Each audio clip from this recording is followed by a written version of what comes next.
बोलो शिव शंकर भगवान की जय, भैया पार्वती की जय। शिव रूप वर्णन। वामदेव बोले, हे भगवान, हे सब देवताओं के ईश्वर, शिव जी के पुत्र, हे प्रणतारित भंजन, 6 प्रकार के अर्थ का ज्ञान क्या है? 6 प्रकार के अर्थ कौन कौन से हैं और उनका क्या ज्ञान है? इसका प्रतिपादक कौन है और इस ज्ञान का क्या फल है? जिसके जाने बिना जीव शास्त्रों से विभक्त हो रहा है और शिव माया विमोहित हो रही है। मैं आपकी शरण हूँ, अतः आप मुझ पर कृपा कर मुझे उसी ज्ञान अमृत को पिलाइए, जिसे पान करके मैं मोह रहित हो जाऊं। क्योंकि शिव प्रद अद्वैत है।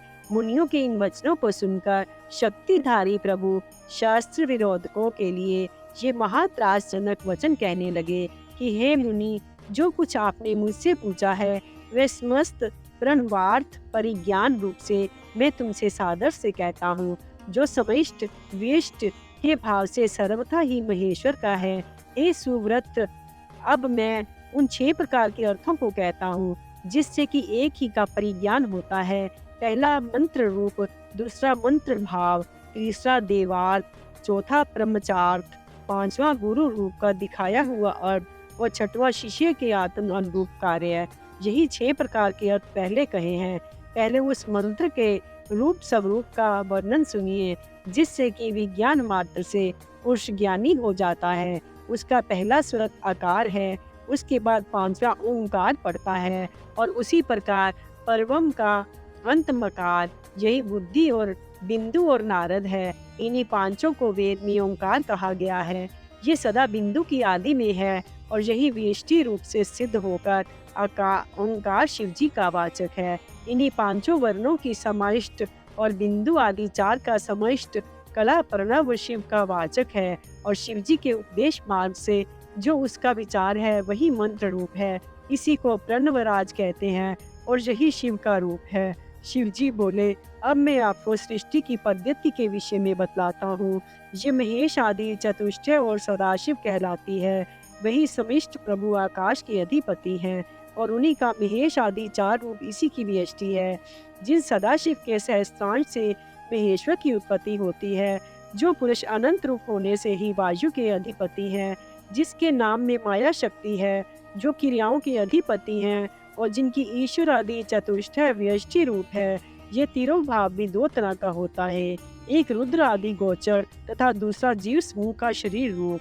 जहाँ पाप पुण्य रूपी शरीर जब तक स्थित है तब तक वह रहता है, यही विभु है। इसी को साक्षात पार ब्रह्म कहा है। महेश्वर के वर्णों की सेवा करने वाले इसी उत्तम पद को प्राप्त करते हैं। महेश्वर के 1000वें अंश से रुद्र की उत्पत्ति होती है, जो अघोर शरीर के होते हैं, जो समस्त तेज तत्व के स्वामी हैं, जो अपने वाम भाग में गौरी शक्ति को धारण किए हैं और संहार करने वाले हैं। यही शिव जी सृष्टि से युक्त होकर लीला करते रहते हैं। शिव ही सर्वशक्तिमान है, यही सार रूप है। शिव तत्व विवेचन। सूत जी बोले, जब इस प्रकार गुरु ने वेदार्थ का उपदेश किया तो उसे सुनकर मुनि की परमात्मा में संदेह हुआ। तब उन्होंने कहा, हे स्वामिन, आपके श्री मुख से जो मैंने ओंकार रूप अमृत का पान किया है, जिससे मेरा ज्ञान दृढ़ हो गया है, फिर भी मैं आपसे कुछ और पूछना चाहता हूँ कि सदाशिव से लेकर कीर्ति पर्यंत ये जो जगत रूप की स्थिति है, इस जिसमें सदा स्त्री पुरुष रूप से दिखती है, इस संसार के लिए वही सनातन देव करता है। यही स्त्री पुरुष नपुंसक रूप और कोई है, उसका क्या कारण है? जब मुनि ने इस गूढ़ रहस्य को पूछा तो स्कंद जी ने हंसते हुए कहा कि इस गुप्त ज्ञान को शिवजी ने पार्वती से कहा है। हे वामदेव, जिस समय शिवजी इस ज्ञान को पार्वती जी से कह रहे थे, उस समय मैं माँ का दूध पी रहा था। मैं बड़े आनंद से इस प्रसंग को सुन रहा था। अब मैं उसे तुमको सुनाता हूँ। स्त्री पुरुष संसार में प्रत्यक्ष दिखाई देते हैं।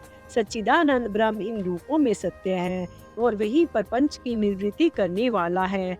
वही शब्द और सद आत्मा कहलाता है। फिर वही अपने प्रकार से परे होकर जगत का कारण हो जाता है।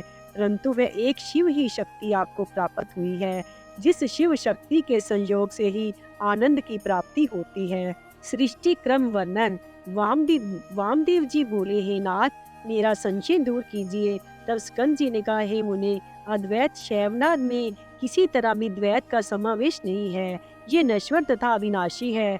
इस तरह वह एक ही शिव सच्चिदानंद रूप वाले और ब्रह्म है, जिन्हें सर्वज्ञ, सबका कर्ता और त्रिदेवों की उत्पत्ति करने वाला बताया जाता है। शिव जी ही अपनी माया और इच्छा से संकुचित रूप के समान पुरुष हो गए, जिनमें पांचों कला हैं, और जो भोगता है वही प्रकृति के गुणों को भोगता है। वही समष्ट, वही चित प्रकृति तत्व है। फिर उनकी तन मात्राएं हुई, जिनसे शब्दादि रूप हुए, जिनसे आकाश, वायु, अग्नि, जल और पृथ्वी की उत्पत्ति हुई। ये ही पंच महाभूत कहलाते हैं। इस तरह वेदांत युक्त वचन सुनकर वामदेव मुनि ने स्कंद जी को नमस्कार किया। शिष्य करने की विधि। शौनक जी ने बोले, हे महाभाग सूत जी, वे वामदेव जी धन्य हैं, जिनसे इन पावन कथा की उत्पत्ति हुई। तब मुनियों के ये प्रेम गर्भित वचन सुनकर प्रसन्न हो महाप्राज्ञ सूत जी बोले, हे मुनियों, आप लोग धन्य हैं, अतः मुझसे उन महात्माओं का संवाद और सुनिए। वामदेव जी ने स्कंद जी से पूछा, हे भगवान, अब आप हमें संप्रदाय के उस ज्ञान को बतलाइए जिसमें बिना जीवों के मुक्ति नहीं होती, जिन्हें उपदेश का अधिकार भी नहीं है। इनके और कर्म तथा स्नान इस प्रकार के क्यों हैं? मेरा ये संशय भी दूर कीजिए। स्कंद जी बोले, हे वामदेव जी, अब मैं गुप्त रहस्य बताता हूँ। वैशाख, श्रावण, अश्विन, कार्तिक, अघन, माघ, इन महीनों के शुक्ल पक्ष और शुभ दिन में पंचमी अर्थात पूर्णवासी को शुद्ध हो गुरु के चरणों को धोकर उनके मृग चरण के आसन पर शंख में पुष्प रखकर प्रणव से अभिमंत्रित करें और गंध पुष्प आदि से पूजन करें। दीप शिखा मुद्रा से रक्षा कर कवच मंत्र से आच्छादित करें। फिर अर्धे के विधान से उत्तम मंडल कर उसे सुगंधित पुष्प से पूजें। शुद्ध स्थान में घट रखकर उसे सूत से लपेटें, उसमें सुगंधित जल भरें। फिर उसमें पीपल, पिलखन, जामुन, आम, बर की छाल और इन्हीं के पत्ते, हाथी, घोड़े, रथ, बांबी आदि और नदी के संगम के स्थान की मिट्टी सुगंधित जल में डालें। फिर वस्त्र, आम्रपत्र, कलश, नारियल और फूल मिलाकर सब वस्तुओं से उस घट को अलंकृत करें और उस घट में पंचरत्न भी डालें। यदि पंचरत्न ना हो तो केवल स्वर्ण ही डाल दे। फिर नीलम, मणिकाय, स्वर्ण, मूंगा और गोमेद, इन 5 रत्नों को ले और नामलसक का उच्चारण करते हुए अंत में गम ऐसा उच्चारण करे। फिर प्रेम से विधि पूर्वक पूजन करे। खीर और तांबूल रख 8 नामों से पूजा कर अभिनंदन करे। इस प्रकार गुरु की कृपा से निर्मल आत्मा वाला होवे। फिर गुरु को शिव ही जानकर उनके बताए मार्ग से अनुष्ठान करे। फिर गुरु शिष्य को सोहम मंत्र का उपदेश करे। गुरु शिष्य को भस्म का परीक्षा ज्ञान दे और 22 वाक्यों से उनका तात्पर्य समझावे। योग पट वर्णन। स्कंद जी बोले, गुरु शिष्य को इस प्रकार उपदेश करे, मैं ब्रह्म हूँ, वह तू है, आत्मा ही ब्रह्म है, जगत ईश्वर से अधिष्ठित है, मैं ही प्राण हूँ, आत्मा ही ज्ञान है, प्रज्ञान आत्मा अर्थात जो यहाँ विरत वह परे है, वही तुम्हारी आत्मा अंतर्जामी और अमृत है। वह एक ही पुरुष में अद्वितीय मैं हूँ, पारब्रह्म भी मैं ही हूँ, सबसे परे, सबसे ज्ञाता और स्वयं आनंद का लक्षण भी मैं ही हूँ। सर्वभूतों के हृदय में भी मैं ही हूँ। तत्व और पृथ्वी का प्राण भी मैं ही हूँ। वायु और आकाश का प्राण भी मैं ही हूँ। सर्वात्म अद्वितीय भी मैं ही हूँ। ये सब त्रिगुण का प्राण मैं ही हूँ। ये सब कुछ ब्रह्म रूप ही है। मैं सभी मुक्त स्वरूप हूँ। जो ये है वही मैं हूँ और हंस भी मैं हूँ। इसी प्रकार सबका ध्यान करो। योग की क्षौर विधि। स्कंद जी बोले, हे वामदेव जी, अब मैं स्नान और क्षौर की विधि कहता हूँ। इससे यतियों का परम शुद्धि प्राप्त होती है। शिष्य को चाहिए कि पहले योग पद को पाने के लिए क्षौर कर्म करावे। उसे चाहिए कि नाई के छुए वस्त्र को मिट्टी और जल से शुद्ध करे। शिव शिव का उच्चारण करता हुआ दोनों हाथों की अनामिका तथा अंगूठे को अभिमंत्रित करे, प्रोक्षण करे तथा उस्त्रा व कैंची को शुद्ध कर प्रोक्षण करे। दाहिनी ओर से क्षौर करावे और आगे के बाल कुछ कम करावे तथा पीछे के बाल सभी मुंडन करा दे। पीछे बाल मुंडावे और एक पत्ते में बालों को रखकर दूध डाल देवे, मूछ में मुंडा देवे। फिर हाथ पर हाथ रखकर नाखून कटा लेवे। योग की स्नान विधि। जल में 12 बार स्नान करें। बेल, पीपल या तुलसी के नीचे की मिट्टी लेकर उसके 3 भाग करें। उसे अस्त्र मंत्र से अभिमंत्रित करें। एक भाग से मिट्टी 12 बार हाथ को मलकर जल से धोवे और एक मिट्टी के ढेले से शरीर मलकर जल में प्रवेश कर शरीर धो डाले। फिर दूसरे भाग की मिट्टी को मुख और सिर से मलकर 12 बार धोवे। तट पर आकर 16 कुल्ला करे और 2 बार आचमन करके ओम पूर्वक 16 प्राणायाम करें। फिर बची हुई मिट्टी को लेकर उसके 3 भाग करें। एक भाग से कमर और पैर धोकर 2 बार कुल्ला करें तथा आचमन करें। फिर मौन होकर ओमकार पूर्वक 16 प्राणायाम करें। फिर मिट्टी का दूसरा भाग लेकर जमदाओं में लगाएं और प्रणव से 3 प्रोक्षण करें। फिर रखी हुई मिट्टी को 7 बार अभिमंत्रित कर उससे अपना हाथ 3 बार धोवें और अपनी कक्षा में सूर्य को देखते हुए सिर से पैर तक मिट्टी लगावें। उन्हें तीसरे भाग की मिट्टी को लेकर पृथ्वी पर रखे हुए अपने दंड को उठाकर मंत्रदाता गुरु को स्मरण कर 3 बार साष्टांग प्रणाम करें। फिर तीर्थ में घुसकर बार बार डुबकी लगावें और ओम कहता हुआ शिवजी के चरणों का ध्यान करें। इस तरह स्नान की विधि मैंने बताई। अब आगे जो भी सुनने की इच्छा हो वे आप सभी लोग मुझसे प्रेम पूर्वक कहो। योगियों के मरने के बाद वामदेव बोले, हे नाथ, मैंने सुना है कि योगियों का दाह संस्कार नहीं किया जाता, उनको भूमि में समाधि लगाई जाती है, इसका क्या कारण है? स्कंद जी बोले, हे मुने, ये बड़ी गुहा बात है। इस तरह का प्रश्न एक बार योगी भृगु जी ने भगवान शिव जी से किया था। इस संबंध में भगवान शिव ने साक्षात प्रकट होकर जो कथा कही थी उसे मैं तुम्हारे प्रति वर्णन करता हूँ, सो सुनो। इस परम रहस्य को केवल शिव भक्त को ही बतावें, हर किसी से ना कहें। धैर्यवान योगी जिसे समाधि अवस्था प्राप्त हो वही शिव से परिपूर्ण होता है। जो समाधि से अपरिचित हो तथा अधीर हो उन्हें गुरु के मुख से मंत्र लेकर शिव ध्यान में प्रायण हो जाना चाहिए। इससे तीनों पदार्थों का ज्ञान होता है।